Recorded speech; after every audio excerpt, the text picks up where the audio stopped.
Welcome back, good people, to Chicago Reacts. I'm Zach, an actor here in Chicago, joined by... I'm Michael. I'm also an actor here in Chicago.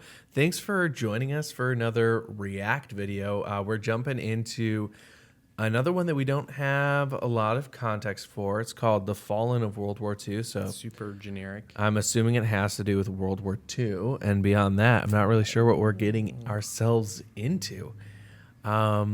But yeah, thanks for joining us. Hey, make sure to like and subscribe to the channel if you've been watching some of our other React videos and you haven't subscribed yet. We'd really appreciate it if you did.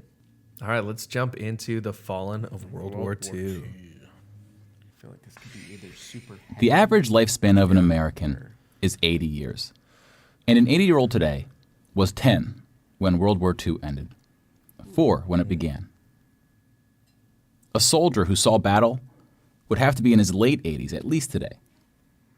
Generals, political leaders, the decision makers of the war, few are still with us. And over the past few decades, we've seen authors and filmmakers rush to capture stories from survivors before this connection of memory is lost.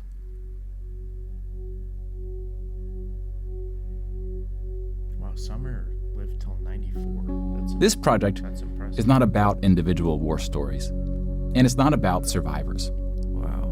We're going to tally up the tens of millions of people whose lives were cut short by the war, and see how these numbers stack up to other wars in history, including trends in recent conflicts. I'm already liking the presentation style. Yeah, it's really cool. We'll be counting soldiers and civilians separately. Just that, And the ethereal... even that Each of these impact figures all those represents lines 1,000 ending in people that who died. age. Civilians were of all walks of life, whereas military deaths were almost entirely men. The average age was about 23. Wow. In most battles, for every 1,000 soldiers killed, there are more than 1,000 who are injured. The word casualty can be confusing because in military speak, it often includes both deaths and injuries, and anything else that takes a soldier out of service. Here, we're just counting the deaths, and we'll begin with American soldiers.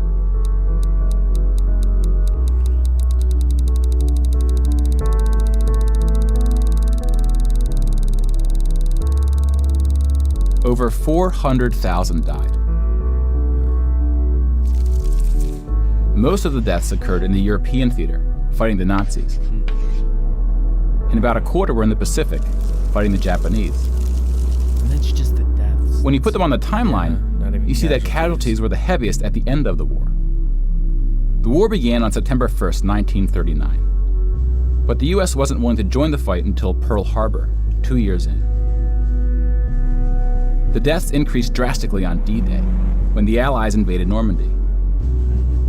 One of the most tragic moments of the war was on D-Day at Omaha Beach, where 2,500 Americans fell. Jeez. So about the same number of US soldiers died on this single beach landing as the entire 13 years of the recent war in Afghanistan. Wow. The bloodiest battle in the Pacific was Okinawa, which lasted 82 days, during which 12,500 Americans died. Man. About 5,000 of these deaths were at sea from kamikaze attacks. Now let's look at some other countries, starting with Europe.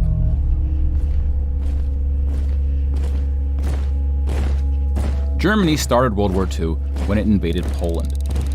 Poland ultimately lost 200,000 soldiers in the war. Most died after the invasion while the country was occupied by Germany and the Soviet Union. Germany, meanwhile, lost just 16,000 in the invasion of Poland. The Nazis went on to invade and conquer other countries, including Denmark, Belgium, the Netherlands, France, Greece, and Yugoslavia. France surrendered, but after losing 92,000 soldiers in the Battle of France. Over 200,000 ultimately fell, which includes deaths in POW camps, French colonies, and other fighting. Yugoslavia suffered almost 500,000 military deaths. The initial invasion brought relatively few casualties on both sides, but the deaths mounted under Nazi occupation due to guerrilla fighting, civil conflict, and mass executions. The Nazi invasions were swift, with relatively few German losses. Even the Nazi commanders expressed surprise at their success. And then we have the United Kingdom and the United States, who were not invaded but took the fight to the Nazis. Britain lost about the same number of soldiers as the US, which includes the British colonies. Germany lost about 500,000 soldiers fighting the US and Britain in what is known as the Western Front, which took place in France and Belgium.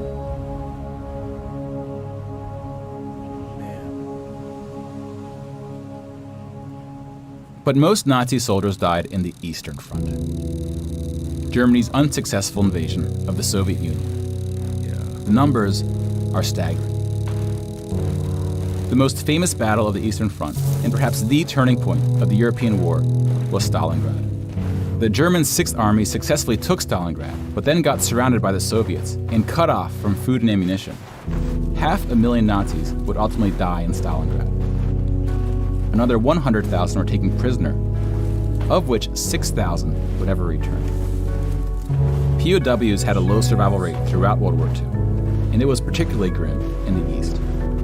When you include these POWs, roughly the same number of Germans died in Stalingrad as all the Western Front fighting against France, the UK, and It's the hard to US. comprehend because we haven't had anything. And though Stalingrad was a victory like for the this in a Soviets, lifetime. they suffered almost twice as many losses as Germany.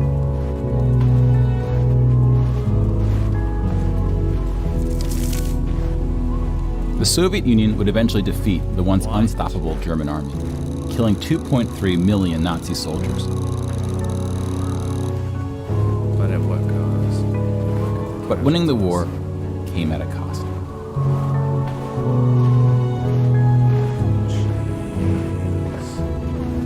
This is really effective presentation style.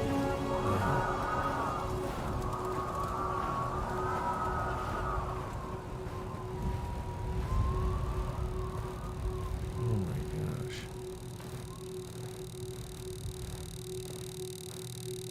Well, I know on the Eastern Front, like, they just didn't have, like, the Russians didn't even have, like, enough supplies to continue fighting, so they were just... 8.7 million is the official tally by the Russian military, Wow. a hotly disputed number. Some studies have calculated as many as 14 million dead.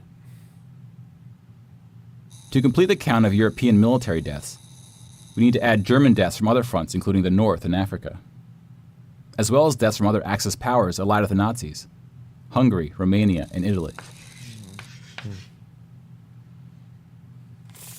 When you put these European military deaths on the timeline, it looks like this. Man. You can now interact with the chart to learn more. Pause the narration if you would like more time. Wow.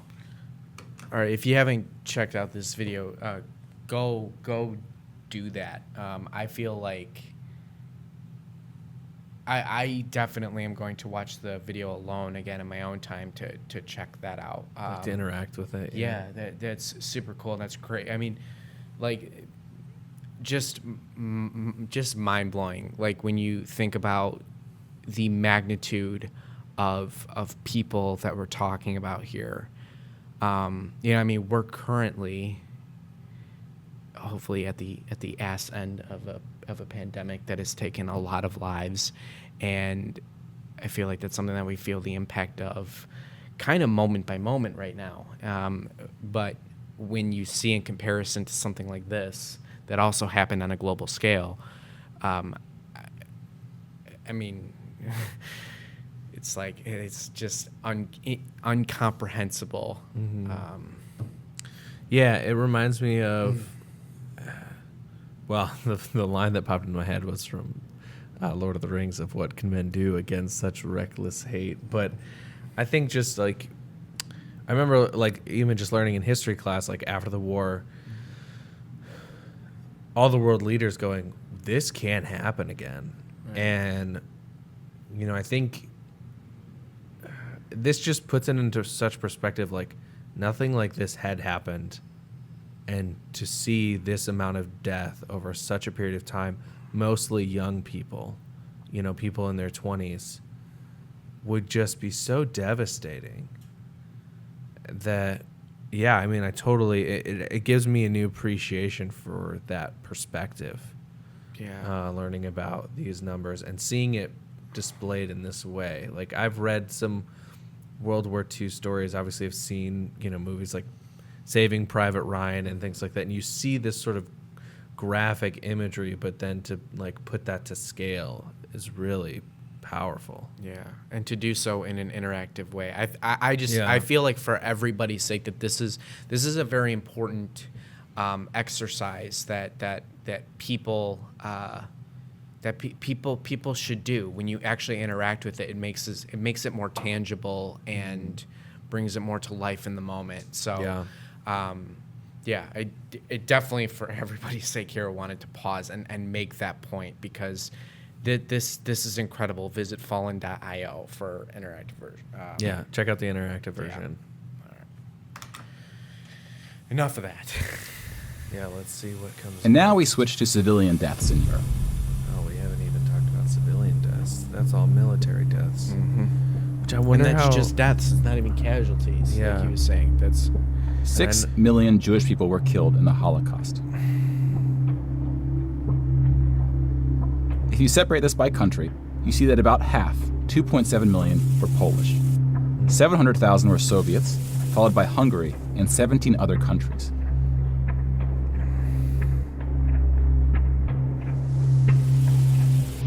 Broken down another way, about half of the 6 million were killed in the concentration camps.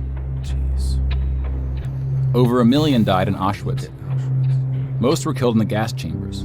Others died from starvation, exhaustion, disease, and other forms of execution. The second most deadly camp was Treblinka, which was exclusively an extermination camp, set up to look like a train station. Mobile killing groups killed 1.4 million Jews.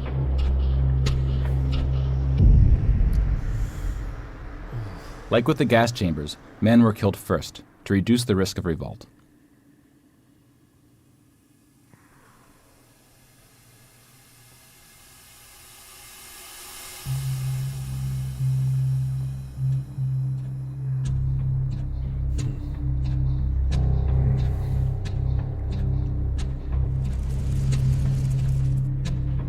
The Holocaust also includes non-Jewish deaths. Between 130,000 to 500,000 Roma, then called Gypsies, were killed. The numbers are disputed. About 250,000 people with disabilities were killed. Homosexuals, Catholics, and other groups were also exterminated, but their numbers were relatively small. Some historians say that other civilian deaths should go under the label of Holocaust. About 2 million non-Jewish Poles were killed under German occupation, some of which were sent to the gas chambers at Auschwitz. When you combine civilian and military deaths, over 16% of the total Polish population died in World War II, which is the highest percentage of any country. But not the highest in total death count. The Soviet Union again tops that list, losing at least as many civilians as it did soldiers, somewhere between 10 and 20 million. Jeez. A particularly dark moment for the Soviet Union was the siege of Leningrad, now St. Petersburg. Yeah. German forces surrounded Leningrad before civilians could be evacuated. Supplies, including food, were cut off for 2.5 years. I will say I read a book called City of Thieves about this, and it was really interesting. So shout out if you want to check it out. Is it fiction or nonfiction? It's based on a true story. Okay. Yeah. But who wrote it? it's one of the writers for Game of Thrones, and I'm blanking on the name. David Benioff. Yep. Yes. Okay. Yeah, I know. If you want to check it out, it's pretty good. Anyway.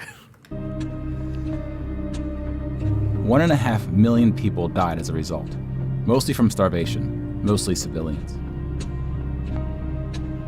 Stalin's cruelty towards his own people is partly responsible for these numbers. He often didn't allow civilians to evacuate from cities, thinking it would cause the soldiers protecting them to fight harder. About 1 million Soviets died in Stalin's own labor camps, called the Gulag. Psychological. Just about every Pressure. country suffered civilian losses, especially countries who were invaded. While many died as a result of so-called collateral damage, the biggest numbers occurred when it was no accident. Civilians were exterminated, purposely fired upon or bombed, used as human shields, or intentionally deprived of food. the intentional killing of civilians was done by most warring parties, including the United Kingdom and the United States. The United Kingdom was spared of a land invasion, but still lost 60,000 civilians, largely from German air raids or blitzes, often directed at civilian population centers. The UK did the same to German cities at a much greater magnitude, causing about 10 times the number of deaths. But most German civilian deaths came from the ground at the late stage of the war. When the Nazi regime collapsed, civilians living in occupied regions had to desperately flee from the advancing Soviet army.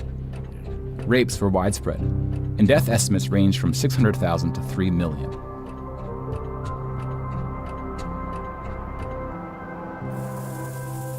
Let's step back and see where we are with the totals. We just counted about 20 million civilian deaths in Europe. Jeez. If you add this to the European military deaths we already covered, it brings us to over 40 million. That's a lot of red. Yeah. Then we have the Asian theater.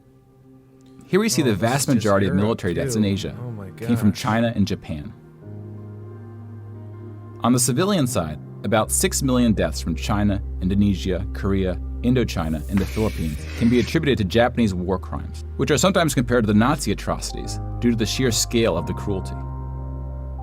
China had the second highest death count after the Soviet Union. And like the Soviets, the Chinese government demonstrated a stunning willingness to sacrifice its own people. Chinese nationalists opened the dike at the Yellow River, hoping the flood would halt the Japanese advance. 500,000 Chinese civilians or more were killed, which is 2 or 3 times the number who died in all countries in the 2004 Asian tsunamis. But the invasion of China only cost Japan 200,000 soldiers. Most were killed fighting the US and allies in the Pacific War. A significant portion of Japanese civilian deaths were caused by American firebombing and the 2 nuclear attacks. Contrary to official US statements, these airstrikes were directed at civilian populations, not military targets.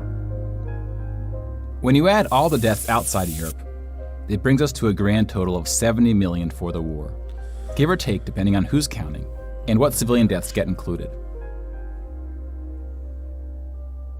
More people died in World War II than in any other war in history.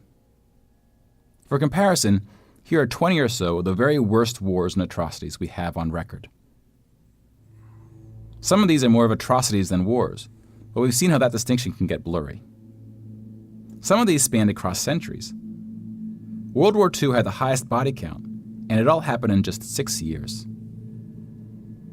Man. The world's population has grown significantly since the earliest atrocities on this list.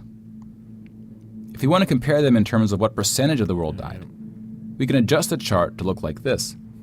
This rough approximation tells us there may have been more devastating wars before World War II, proportionally speaking. Huh. Yeah, that's crazy. Yeah, that's a really interesting way to look at it.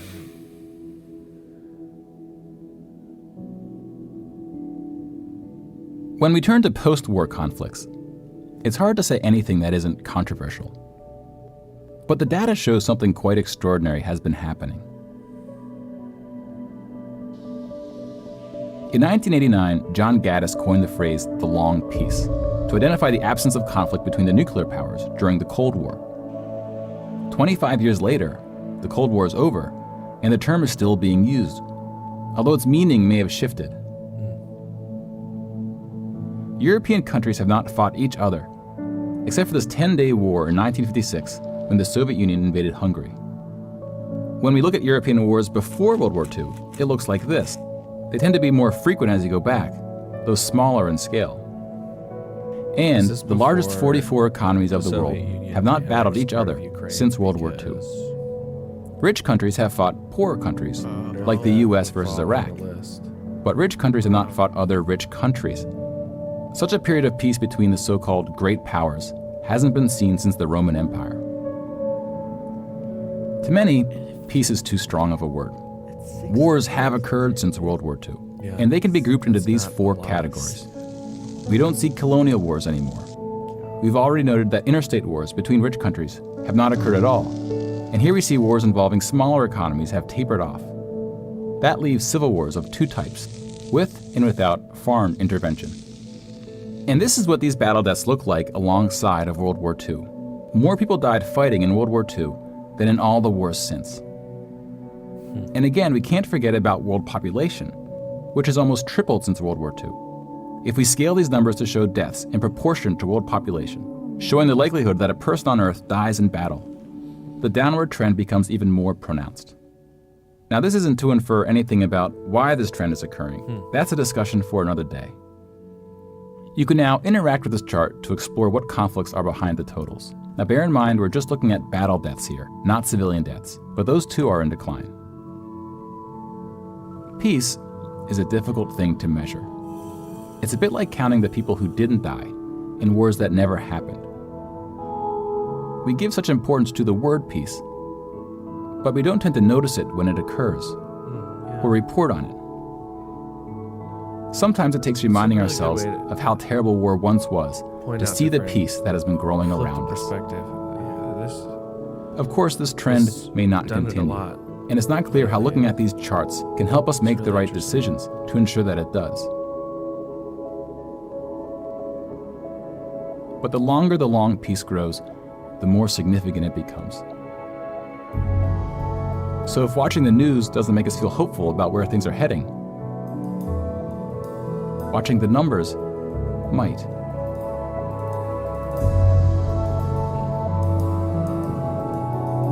That's a nice, hopeful message towards the end after feeling. Neil Halloran. Yeah, feeling pretty devastating there for a while. When you see Yeah. those numbers racking up and then seeing, things have gotten better and hopefully will continue to get better. Yeah. And I don't say that to downplay. Obviously, there is atrocities happening throughout the world that are not just or fair. Yeah. If you're still on this video with us and you've managed to watch this with us, and what an exercise in perspective this whole video is, and it also does, I think, really demonstrate the power of numbers and how they can be used to introduce new perspectives on things. I agree with you that the ending on sort of how the definition of peace is sort of dynamic, whether or not it's currently happening or isn't unfortunately happening. I thought that was also really interesting. Yeah. And I just, why can't we all just get along? Like all these, yeah, I don't want to go into details about like all the philosophy and psychology of war and stuff, but it just, man, like life can be such a beautiful thing when you just take a step back and realize that we can all be happy and power can be shared amongst everybody. Nobody needs to, rule the world like that. Yeah, and I think, you look at when they had it on the timeline, like, if you look backwards, the world was a much more violent place more frequently prior to World War II, and since then it has been, at least overall, a more peaceful place, which is hopeful, that we are growing in that capacity, Maturing. evolving in that capacity. That was, I think, the big shock at the end there too. Is it's like, wow, they're calling this the long peace, and we've been at the world has essentially been at peace. Yeah, the big superpowers. For what was it? Essentially 60, 70, 80 years, and it's like that's nothing. That is nothing, and yet that's called the big grand peace. That's mind blown. Yeah. This was a change in tone for us. It was. So thanks to everyone who stuck in there with us. I'm sure we were a bit more silent than we typically are, but it was just really taking it in and and being affected by it. And again, I think what often I feel like with World War II stories, it is a very personal story, and they kind of mentioned that at the beginning. But to look at mostly numbers and figures and graphs, and to understand just how massive the loss was was really cool. So if there's something that stuck out to you in the way that they presented information, make sure to leave a comment in the comment section down below. We'd love to know like what stood out to you and how you react to this information, because it wasn't necessarily a specific story. I mean, they had moments like they had the image of the German soldiers firing on Jewish people, but they didn't say anything about it. They didn't go into detail about those specific people. It's just they let the image speak for itself. And those moments of silence that they had were really powerful. And I'd love to know if, things that you thought that stood out to you. We'd love to know in the comment section down below. Yeah, and great job, Neil Halloran. I don't know if, Daniel, has Neil made any other content? Like, does he have any more videos? I think he just came out with one. Okay. Yeah, we'll have to look into that too, because we'll keep an eye out just in case. Brilliantly done. If you're feeling like you need a change of pace, go check out some of our other Chicago Reacts videos. Most of them are a little lighter than this, but we're glad you stuck around for this one. And make sure to like and subscribe to the channel. We really appreciate the support. Thank you all so much.